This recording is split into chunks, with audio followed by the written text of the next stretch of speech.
Bienvenue sur cette chaîne YouTube consacrée au procès contre Michael Jackson ayant eu lieu en 2005. Sur cette chaîne, je résume le procès jour après jour en m'appuyant sur la retranscription du procès venant du tribunal de Santa Maria en Californie. Si vous ne l'avez pas déjà fait, je vous recommande fortement de visionner mes vidéos précédentes afin d'avoir une vision précise du déroulement de ce procès et de prendre connaissance de l'ensemble des informations. Dans la vidéo d'aujourd'hui, je vais résumer le déroulement du procès le 21 mars 2005, 15e jour du procès après la sélection du jury. Tom Mesereau continue à contre-interroger Con Abel. Il dit qu'il a discuté avec les procureurs le matin même pendant 5 minutes pour discuter de son témoignage. Il dit qu'il ne sait pas si les empreintes digitales ont été vérifiées sur la machine qu'il avait saisie dans le bureau de Michael Jackson. Tom Mesereau continue à dire que cette machine peut servir pour un système de sécurité, alors que Con Abel n'est pas d'accord. Il admet qu'il n'est pas un expert en système de sécurité. Con Abel fait une description de la bibliothèque au-dessus de l'arcade, où il a pris des livres pendant la perquisition, en disant qu'il y avait des centaines de livres, parfois dans des boîtes, dont certaines boîtes qui semblaient ne pas avoir été ouvertes avant. Il dit avoir vu une 50aine de boîtes, et il y avait aussi des livres dans des sacs. Il confirme que les livres qu'il a saisis ne semblent pas avoir été obtenus illégalement. Il dit qu'il a trouvé une petite bouteille de vodka presque vide dans la bibliothèque. Il confirme que Michael Jackson n'était pas là pendant la perquisition et il ne sait donc pas si Michael Jackson savait seulement que la machine saisie était dans la propriété. Il dit qu'il y avait beaucoup de statues dans une pièce menant au bureau de Michael Jackson. Il confirme que dans la zone du bureau, il a vu de nombreux écrans, comme des écrans de télévision. Tom Mesereau fait remarquer qu'un document trouvé avec la machine fait référence à une caméra. L'accusation appelle comme témoin Anthony Joseph Urquiza. C'est un psychologue, directeur d'un centre de santé mentale qui s'occupe d'enfants maltraités et professeur à l'université. Ses recherches portent notamment sur les effets des maltraitances sur les enfants maltraités physiquement, sexuellement ou négligés. Il a déjà témoigné dans des procès avec accusation d'agression sexuelle, majoritairement pour l'accusation. L'accusation lui demande de parler du Child Sexual Assault Accommodation Syndrome. Il explique que beaucoup d'enfants agressés le sont par un proche et non un étranger, et que l'agresseur leur donne souvent des consignes pour que l'enfant ne parle pas et garde le secret, par menace ou manipulation. Il dit que les enfants agressés sont souvent impuissants et ne peuvent pas se défendre et assurer leur protection.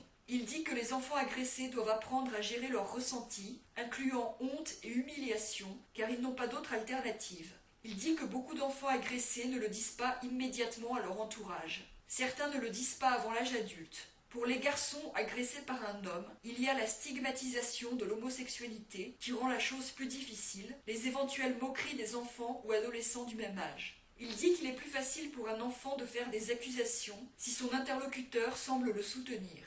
Il dit qu'un enfant faisant ces accusations ne dit pas toujours les choses clairement et totalement, dans le détail. Parfois les accusations se font par étapes, en donnant de plus en plus de détails. Il dit que les enfants agressés peuvent chercher à séparer leurs ressentis de ce qui leur est arrivé. Il dit que souvent, les enfants agressés peuvent avoir de l'affection pour l'agresseur. Parfois, ils ont été agressés, mais n'ont pas la perception de l'avoir été. Il dit que ça peut arriver qu'un enfant éjacule après avoir été agressé.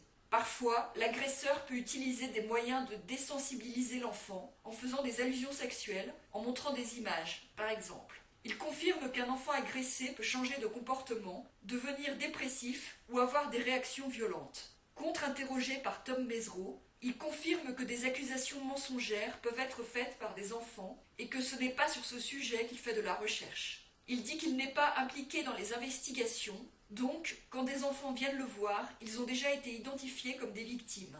Il dit que les enfants faisant des accusations mensongères peuvent le faire notamment dans un contexte de divorce ou séparation, quand un parent fait des accusations contre l'autre pour obtenir la garde de l'enfant. Il confirme que son métier est d'évaluer si quelqu'un a un problème de santé mentale ou pas si cette personne a vraiment été agressée ou pas. Il dit que les enfants faisant de fausses accusations seraient entre 2 et 6% selon les études et qu'il a été confronté personnellement à 2 cas d'accusations mensongères. Mesereau fait allusion à l'affaire Bakersfield, où des personnes ont été condamnées suite à des fausses accusations d'agression d'enfants. Urquiza admet qu'il n'a pas entendu parler de cette affaire. Il confirme qu'un adulte peut encourager un enfant à faire des accusations mensongères d'agression sexuelle. Il confirme qu'un enfant agressif et dissipé n'a pas forcément été agressé et qu'il est difficile de regarder un enfant et de décréter qu'il aurait été agressé en fonction de son comportement. Il confirme que les enfants ayant été agressés sexuellement peuvent avoir des réactions très différentes. Il admet qu'un enfant exposé à des parents qui mentent en permanence peut être influencé et penser que mentir est normal. Il admet que si un enfant rajoute des histoires, des détails, des dates, cela peut être un signe qu'il ment ou pas. Les deux sont possibles. Il admet qu'il serait difficile de déterminer si un enfant a été agressé ou pas, juste en fonction de ce qu'il dit. L'accusation appelle comme témoin Lorraine Wallace, qui a travaillé comme hôtesse de l'air en chef pour la compagnie Extrajet. Elle dit que ces jets transportent approximativement 12 personnes. Elle confirme qu'elle a déjà eu Michael Jackson comme passager, entre 15 et 25 fois, et qu'elle n'a jamais eu Léa Wiseau comme passager. Elle pense que son dernier vol avec Michael Jackson était le 22 novembre 2003. Elle confirme que Michael Jackson boit parfois de l'alcool dans l'avion.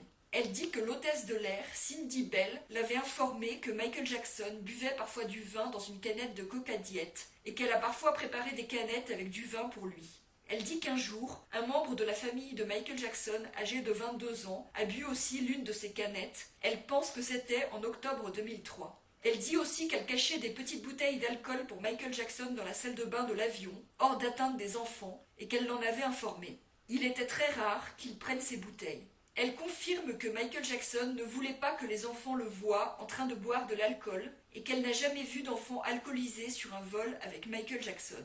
Elle confirme que Michael Jackson buvait du vin dans l'avion car il avait tendance à être nerveux pendant le vol. Elle avait écrit sur le profil passager de Michael Jackson qu'il se faisait servir du vin dans des canettes de Coca Diet et qu'il se faisait servir de la nourriture de KFC au repas. Elle confirme que Michael Jackson voyageait avec ses enfants pour la plupart des vols.